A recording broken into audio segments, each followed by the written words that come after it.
Assalamualaikum warahmatullahi wabarakatuh.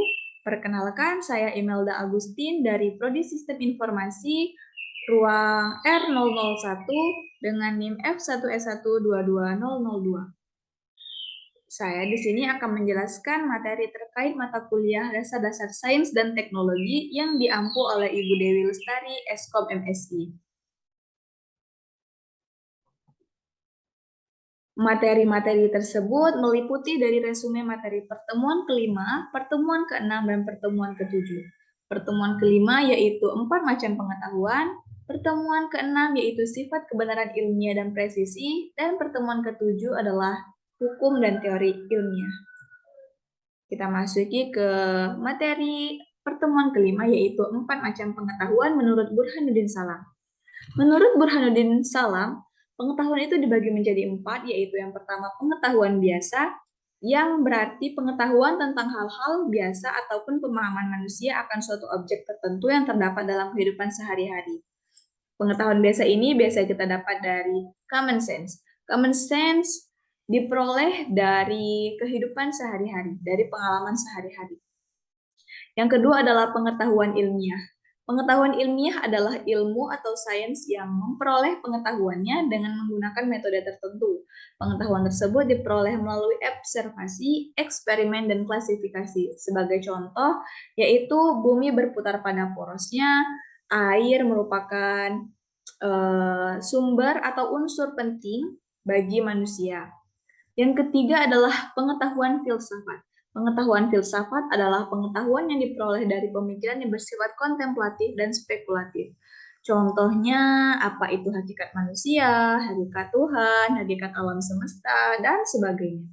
Yang keempat adalah pengetahuan agama. Pengetahuan agama adalah pengetahuan yang diperoleh dari Tuhan melalui para utusannya. Pengetahuan agama bersifat mutlak dan wajib diyakini oleh para pemeluk agama. Berikutnya ada pengertian pengetahuan dan kesadaran secara umum. Pengetahuan secara umum berarti informasi yang didapat untuk memperoleh pemahaman, pembelajaran, dan pengalaman. Pada umumnya, pengetahuan dibagi menjadi beberapa jenis, di antaranya ada pengetahuan langsung, pengetahuan tak langsung, pengetahuan indrawi, pengetahuan konseptual, pengetahuan partikular, dan yang terakhir adalah pengetahuan universal. Adapun fungsi ilmu pengetahuan secara umum yaitu ada 3. Yang pertama menjelaskan sebuah fenomena atau kejadian yang terjadi. Ternyata ada 4 bentuk penjelasan ilmu pengetahuan, yaitu dengan cara deduktif, yang kedua probabilistik, fungsional, dan genetik. Yang kedua ada meramalkan atau memprediksi kejadian yang akan terjadi berdasarkan dengan ilmu yang telah diketahui sebelumnya. Dan fungsi yang terakhir adalah mengendalikan keadaan atau peristiwa yang akan atau sedang terjadi. Berikutnya pengertian kesadaran. Kesadaran adalah suatu tingkat kesiagaan individu pada saat ini terhadap stimulus internal dan eksternal. Kesadaran ini dibagi menjadi 2, yaitu jenis-jenis kesadaran ini ada 2, yaitu kesadaran pasif yang bisa diartikan sebagai bentuk kesadaran yang dilakukan makhluk hidup dalam menerima berbagai bentuk stimulus internal dan eksternal.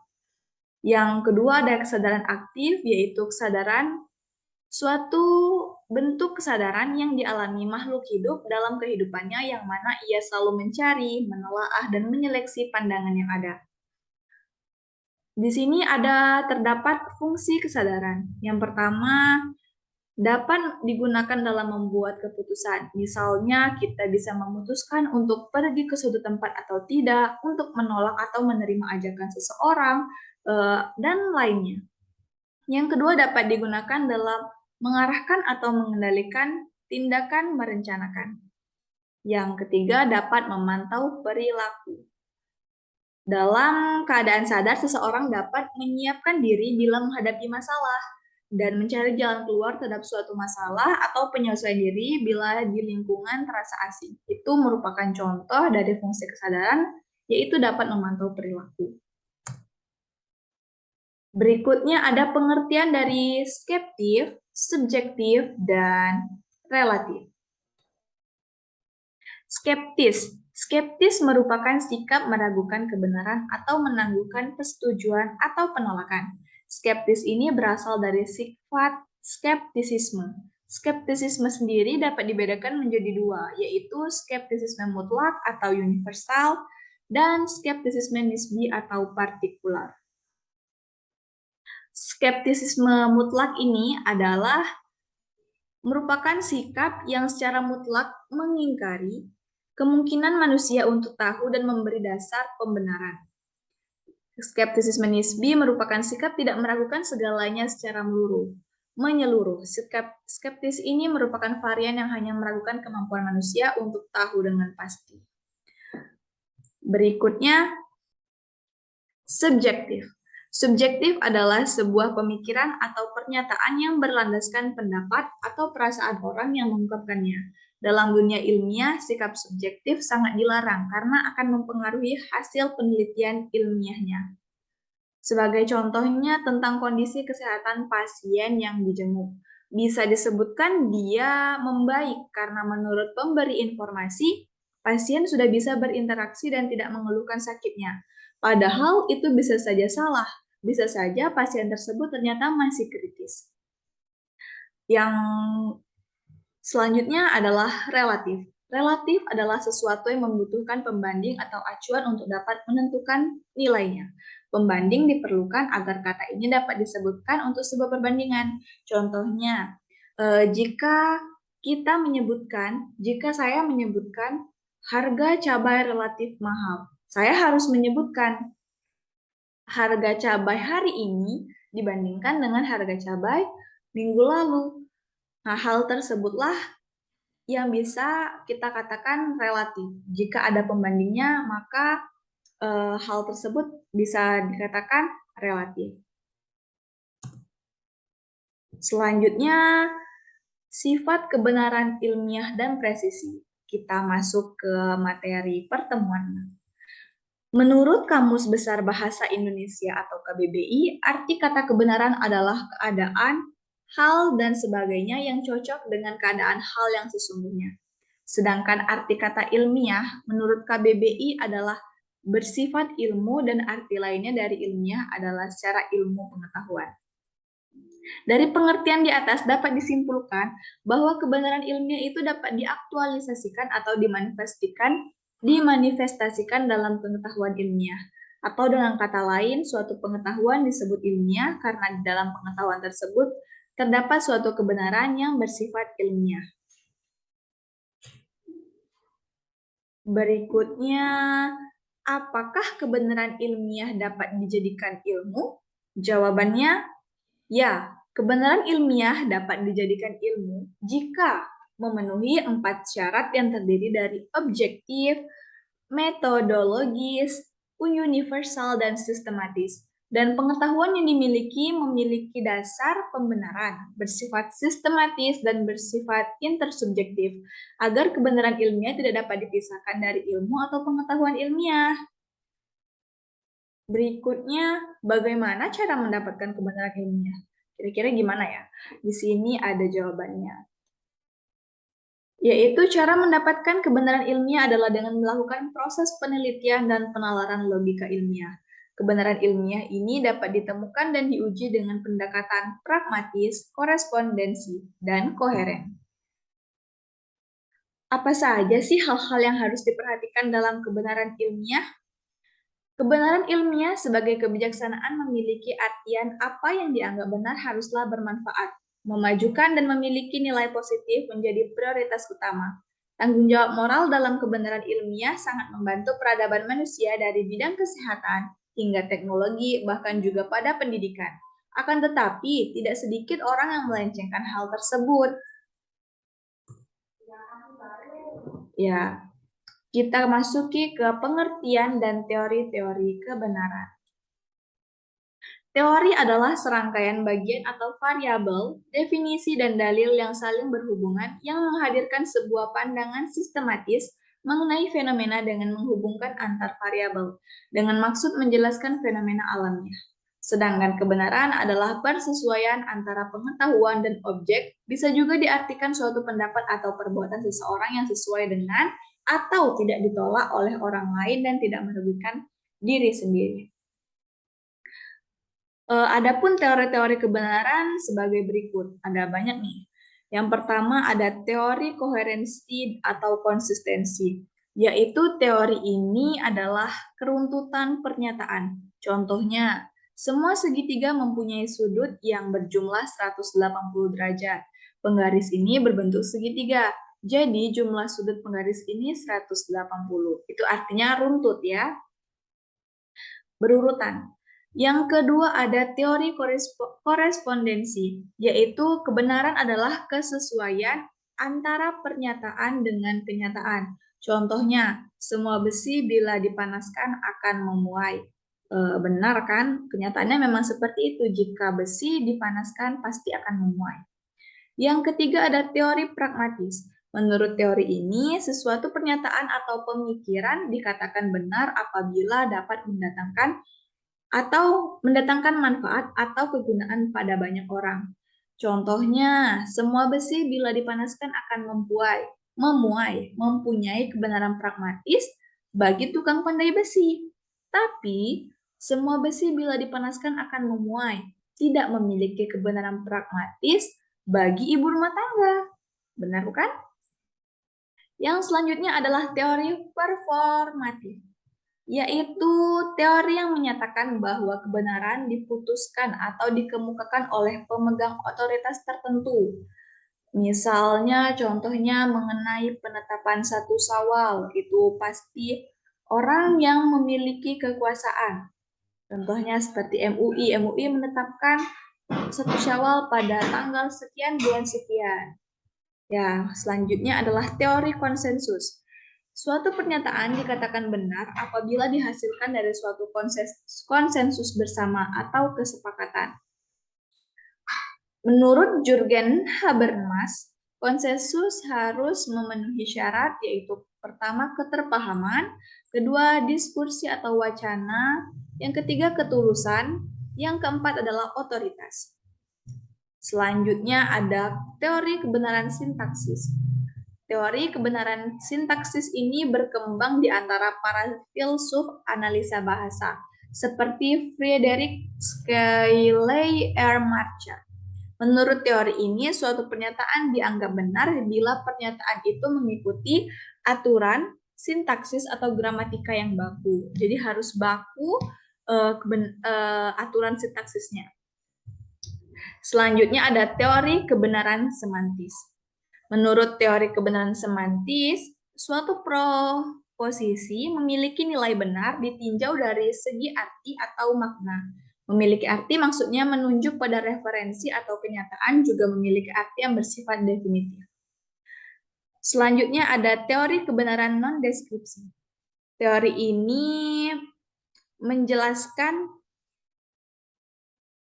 nilai suatu statement atau pernyataan itu akan mempunyai nilai benar ditentukan atau tergantung peran dan fungsi pernyataan itu. Jadi menurut teori kebenaran deskripsi ini, kebenaran itu benar, tapi tergantung dengan fungsi dan perannya. Misalnya mempunyai fungsi yang amat praktis dalam kehidupan sehari-hari, itu fungsi itu harus praktis. Yang berikutnya, teori kebenaran logik. Teori kebenaran logik. Teori ini dikembangkan oleh kaum positivistik. Menurut teori ini, bahwa problema kebenaran hanya merupakan kekacauan bahasa saja, dan hal ini akibatnya merupakan suatu pemborosan, karena pada dasarnya, apa pernyataan yang hendak dibuktikan kebenarannya memiliki derajat logik yang sama. Berikutnya ada agama sebagai teori kebenaran. Ini merupakan teori kebenaran yang terakhir. Agama dengan karakteristiknya sendiri memberikan jawaban atas segala persoalan asasi yang dipertanyakan manusia, baik tentang alam, manusia, politik, maupun tentang Tuhan sekalipun ya. Berikutnya, apa saja sih sifat-sifat kebenaran ilmiah itu? Kalau tadi teori-teori kebenaran ilmiah, sekarang sifat-sifat kebenaran ilmiah.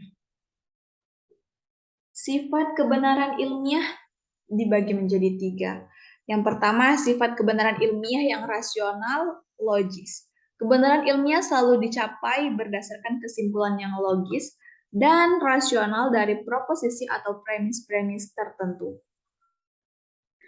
Yang kedua, ada sifat empiris dari kebenaran ilmiah. Kebenaran ilmiah perlu diuji dengan kenyataan yang ada. Tidak ada spekulasi dalam ilmu pengetahuan. Spekulasi ada, hanya saja sampai pada tahap tertentu. Sifat pragmatis yang ketiga. Sebuah pernyataan dianggap benar secara logis dan empiris, pernyataan tersebut juga harus berguna dalam kehidupan manusia, yaitu memecahkan masalah hidup manusia. Berikutnya, pengertian presisi. Presisi dalam KBBI memiliki arti ketepatan. Ketelitian yang mana sifat kebenaran ilmiah ini harus tepat dan juga teliti dan sebelumnya sudah melakukan pencarian, penelitian terkait apa yang dicari. Ya, kita masuki ke materi pertemuan 7 yaitu hukum dan teori ilmiah. Hukum ilmiah adalah perkembangan lebih lanjut dari hipotesis. Apa sih hipotesis itu? Hipotesis itu dugaan ya. Jadi hukum ilmiah itu perkembangan lebih lanjut dari dugaan-dugaan yang mengungkapkan hubungan sebab akibat antara peristiwa yang satu dengan peristiwa yang lainnya.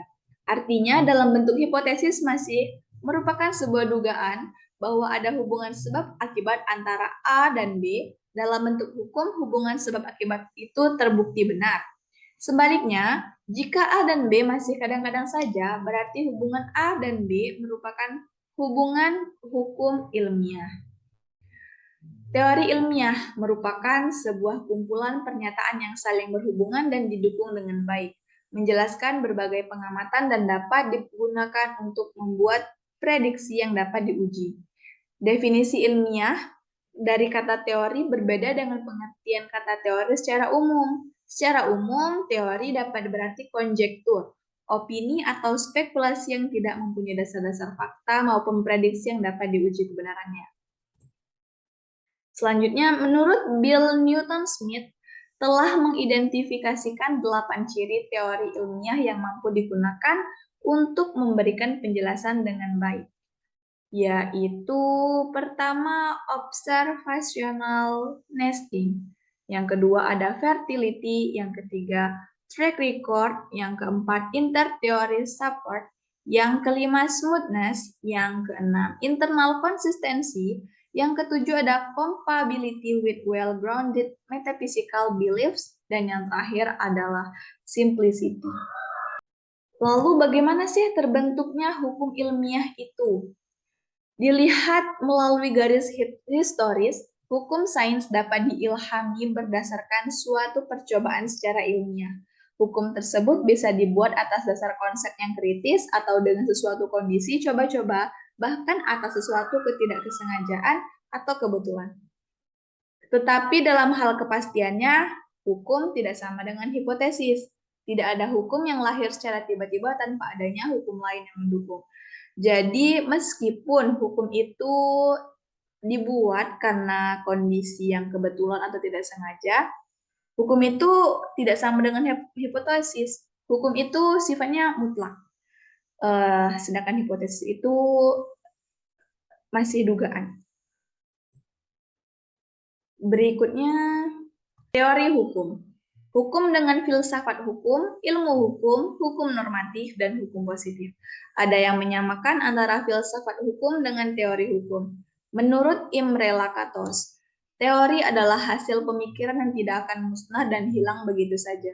Pada dasarnya merupakan keanekaragaman dalam sebuah penelitian.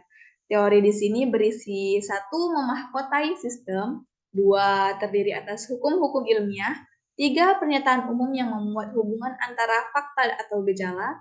Yang keempat, berfungsi untuk memberi eksplanasi, prediksi, dan pemahaman terhadap berbagai fakta atau gejala. Ya, itu tadi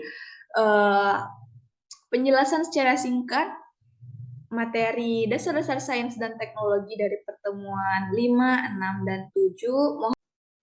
Mohon maaf jika ada kesalahan kata, kesalahan pemahaman saya dalam menjelaskan materi ini.